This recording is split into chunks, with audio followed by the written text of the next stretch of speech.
School tour പോകാൻ നല്ല നല്ല വേഷമാ, ചിലവാക്കുവാൻ മടിയില്ല, കാശും സുലഭമാ.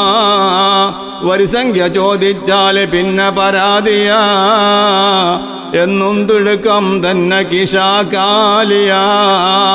പറഞ്ഞെങ്കിലോ ദീനിന്റെ വിഷയം ചിലരിലായി, മുഖം തിരിക്കൽ തന്നെ അനവർ മൈൻഡിലായി.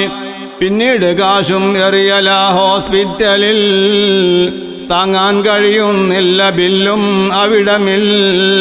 ഹോസ്പിറ്റലോ ഇന്നധികവും തനി കത്തിയ, പേഷ്യന്റിനെ കണ്ടാൽ ചിലർക്കൊരു പത്തിയ. ഒരു വേദന വന്നാലുടൻ ICUവിൽ കിടത്തുന്നതാ പിന്നീട് വെന്റിലേറ്ററിൽ. ഒരു വിവരവും നമ്മൾ അറിയുന്നില്ല, മരിച്ചെങ്കിലും മരിച്ചെന്ന് പറയുന്നില്ല. ലക്ഷങ്ങളും തന്നല്ലയോ പിഴിയുന്നതും, നെറികെട്ട ചൂഷണം തന്നെയാ നടക്കുന്നതും.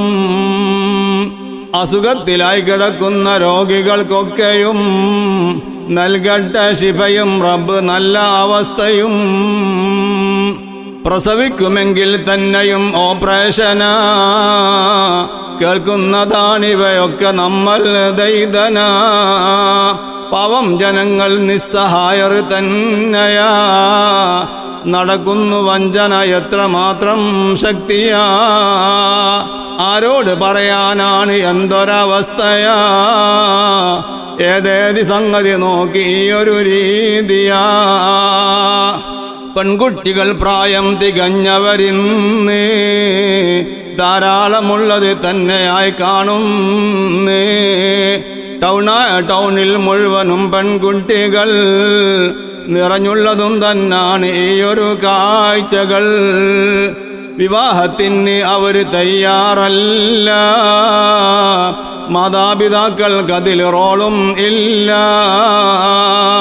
കല്യാണത്തിനൊരുങ്ങിയ ചെറുപ്പക്കാര് എണ്ണത്തിലധികം ഉള്ളതാണ് കൂട്ടര്.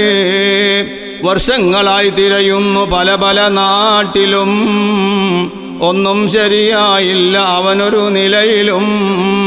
വിവാഹമിപ്പോൾ വേണ്ട എന്ന രീതിയിൽ പെൺകുട്ടികൾ പറയുന്നതാണ് കാഴ്ചകൾ.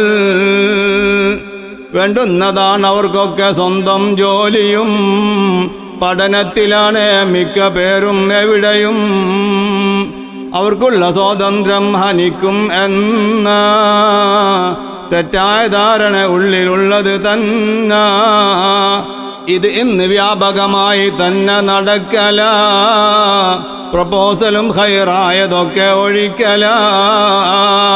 മുമ്പൊക്കെ മാതാപിതാക്കൾക്കുള്ളതാ, മക്കളുടെ കാര്യം പറയുവാൻ കൽപ്പുള്ളതാ.